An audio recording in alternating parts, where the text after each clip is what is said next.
नमस्कार, मैं हूं नंद किशोर जोशी, विद्यासागर वास्तुशास्त्र पाठ 2 पुस्तक का लेखक। आज मैं नए चैप्टर से आरंभ कर रहा हूं। वास्तुशास्त्र में रंग, वास्तुशास्त्र में रंग शास्त्र। नियमित व्यवधान में घर में रंग रोगन अवश्य कराना चाहिए। कौन से कमरे में किस तरह का रंग हो वह घर के सदस्यों की रुचि पर निर्भर करता है।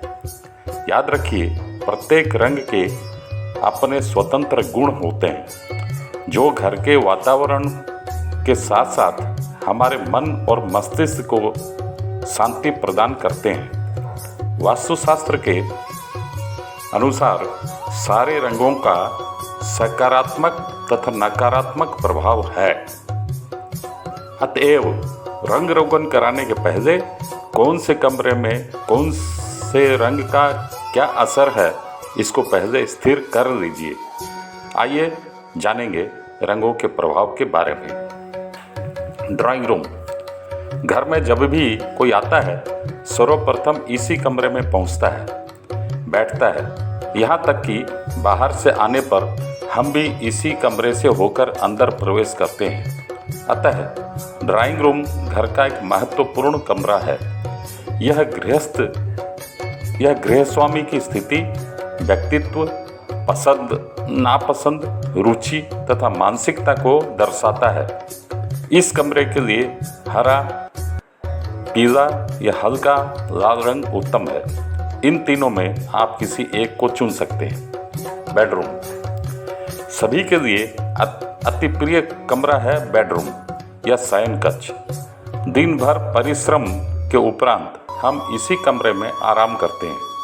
यह कमरा हमें विश्राम के साथ साथ शांति भी देता है। इस कमरे में हम लोग सुरक्षित महसूस करते हैं। अतः इस कमरे का रंग ऐसा होना चाहिए कि वह हमारी मानसिक स्थिति को स्थिरता प्रदान करे तथा समस्त नकारात्मक सोच को दूर भगाए। इसलिए इसका रंग उज्ज्वल होना चाहिए। हल्का गुलाबी, हल्का नीला या हल्का बैंगनी रंग इसके लिए उत्तम है। रसोई घर। वास्तुशास्त्र के अनुसार रसोई घर आग्नेय कोण में होना चाहिए। यहाँ परिवार के लिए भोजन बनता है जो जीने के लिए चाहिए हमें। इस पर हमारा स्वास्थ्य भी निर्भर करता है। यहाँ के लिए नारंगी, सफ़ेद और पीला रंग उपयुक्त है। ये तीनों रंग आग्नेय कोण में सकारात्मक ऊर्जा उत्पन्न करते हैं। नेक्स्ट चैप्टर, पूजा घर। सभी घरों में ठाकुर घर का एक स्वतंत्र स्थान है, स्वतंत्र महत्व है। घर के सारे कमरे घर के सारे सदस्यों के उपयोग के लिए, इस्तेमाल के लिए हैं, लेकिन पूजा घर एकमात्र ऐसा घर है जो केवल भगवान के लिए समर्पित है। अतएव यह साधारण कार्य के लिए नहीं है। वास्तुशास्त्र के अनुसार पूजा घर ईशान कोण में होना चाहिए। इसके ऊपर सीढ़ी की छत नहीं रहनी चाहिए। घर अगर 2 मंजिला या उससे बड़ा है तो इस कमरे की छत पर शौचालय नहीं करना चाहिए। पूजा घर का व्यवहार कम होता है। साधारणतया सुबह और संध्या समय ही इसका व्यवहार होता है। अन्य समय प्रायः बंद ही रहता है। इस पर भी इसकी साफ सफाई तथा पवित्रता पर ध्यान देना चाहिए। पूजा करते समय आपका मुंह पूरब या उत्तर की तरफ होना चाहिए। इसीलिए इसी अनुसार भगवान की मूर्ति या फोटो रखें। इस पर कोई विज्ञापन संबंधी कैलेंडर, फोटो या चित्र न रखें। इसमें प्रवेश करने के पहले हाथ पांव को अच्छे से धोकर ही प्रवेश करें। पूजा के लिए शांत, सौम्य मुख मंडल वाली भगवान की मूर्ति या फोटो रखें। हाथ आशीर्वाद मुद्रा में हो तो अति उत्तम है। एक ही ठाकुर की एकाधिक मूर्ति, फोटो पास न रखें। इसके अलावा टूटी फूटी या चीरी हुई मूर्ति या फोटो यहाँ न रखें। फूलों को ठाकुर पर चढ़ाने के पहले साफ पानी से धो लें। भगवान के पास प्रतिदिन सुबह और संध्या समय दीपक जलाएं। पूजा समय अगर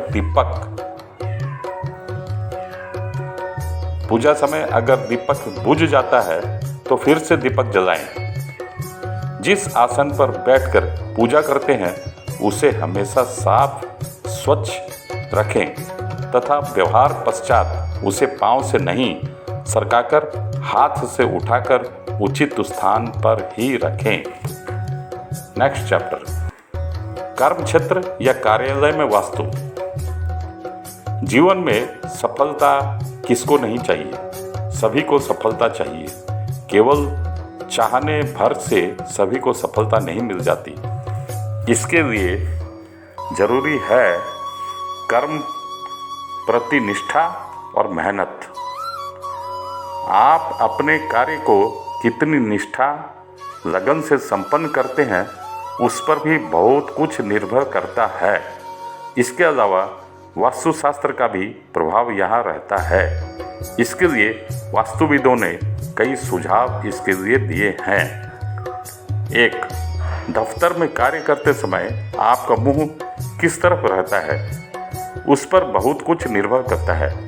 आपका कार्य करते समय मुंह पूरब या उत्तर की तरफ होना चाहिए, अन्य दिशाओं की तरफ नहीं।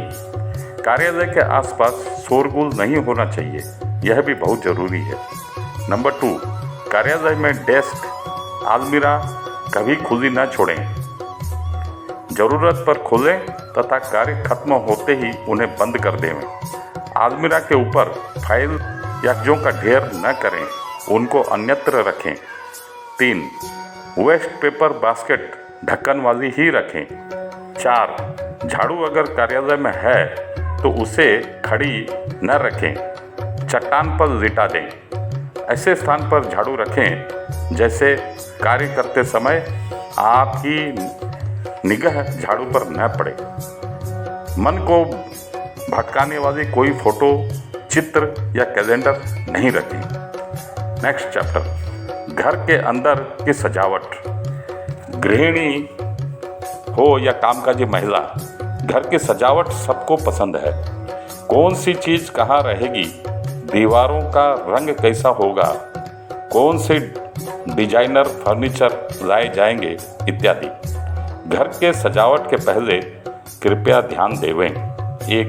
घर के प्रत्येक कच्छ कमरे के रंग को एक सा नहीं करके कुछ परिवर्तन करना चाहिए। जैसे बच्चों के रूम का रंग, डाइनिंग हॉल का रंग, ड्राइंग रूम का रंग, सबका रंग अलग अलग रहना चाहिए।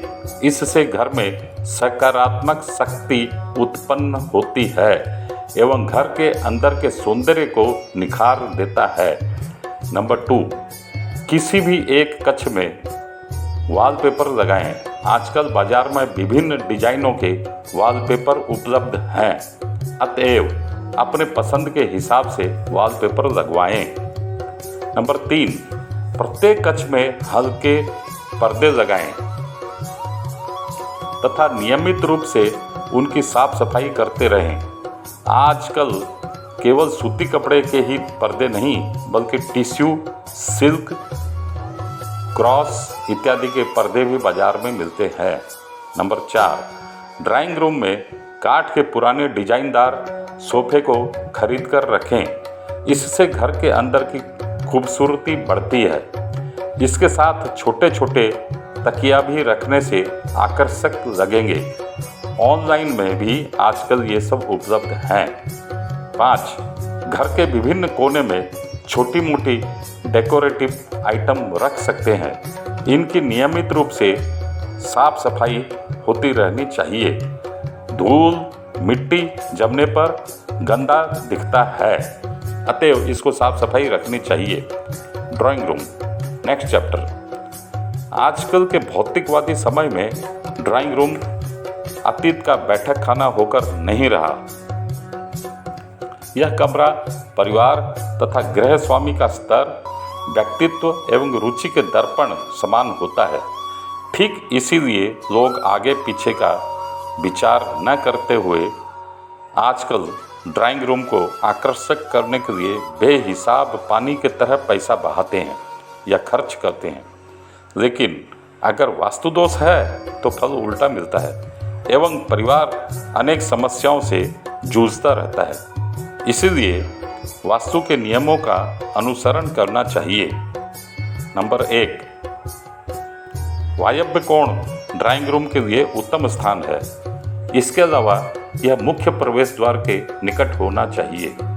नंबर 2, फर्नीचर के लिए कमरे में दक्षिण पश्चिमी कोना ठीक है। यहाँ ध्यान देने की बात यह है कि बैठने वाले का मुंह पूरब और उत्तर की तरफ होगा। 3, इसका उत्तरी पूर्वी कोना खाली रहे तो अच्छा है। नंबर 4, सूर्य किरणें यहाँ आराम से आनी चाहिए। नंबर 5, कोठरी के आकार अनुसार सोफा रखें, न छोटा न बड़ा। नंबर 6, सोफा के सामने दीवार घड़ी लगाएं। नंबर 7, पर्दा, सोफा कवर, कुशन कवर इत्यादि एक ही रंग के होने चाहिए। नंबर 8, डरावनी कोई पेंटिंग या चित्र न लगावें। नंबर 9, परिवार के मृत सदस्यों की फोटो दक्षिण पश्चिम कोने में लगा सकते हैं। नंबर 10, इस रूम में जूते चप्पल न रखें तो अच्छा है। मन की शांति के लिए मनुष्य अपने दम पर दृढ़ नेक्स्ट चैप्टर, मन की शांति के लिए मनुष्य अपने दम पर दृढ़ मनोबल के साथ प्रयत्न और मेहनत कर धन तो उपार्जन कर सकता है, लेकिन शांति मिलनी मुश्किल है। भी मुश्किल का काम है। शांति और सुख कहीं बाजार में बिकता नहीं है कि कोई जाए और खरीद लाए। शांति और सुख व्यक्ति की मानसिकता, जीवन दर्शन तथा जीवन के प्रति उसकी निष्ठा पर निर्भर करता है। शांति की खोज में लोग अथाह धन दौलत खर्च करते हैं, पूजा पाठ भी करते हैं, फिर भी सुफल कई बार नहीं मिलता। लेकिन इसके उपाय वास्तुशास्त्र में पाए गए हैं। आइए जानें। वास्तुशास्त्र के अनुसार सुख दुख, उन्नति अवनति, शांति, रोग इत्यादि सब कुछ वास्तुशास्त्र द्वारा नियंत्रित होते हैं। सब कुछ निर्भर करता है सकारात्मक और नकारात्मक सोच के ऊपर, शक्ति के ऊपर। सकारात्मक शक्ति का सही उपयोग और नकारात्मक शक्ति का विनाश वास्तु द्वारा संभव है। परिवार के सुख शांति के लिए निम्नलिखित उपाय किए जा सकते हैं। वास्तुशास्त्र के अनुसार 1, घर का मुख्य प्रवेश द्वार पूरब मुखी होना चाहिए। यदि आपका प्रवेश द्वार पूरब मुखी नहीं है तो मुख्य द्वार के ठीक सामने एक बजे दर्पण लगाएं एवं स्वास्तिक चिन्ह अंकित करें। इसके साथ पूर्व उत्तर की दिशा में एक कलश रखिए। आम के पत्ते सूखने के पहले उसे बदल दीजिए। नंबर 2, शौचालय संलग्न पूजा घर नहीं होना चाहिए।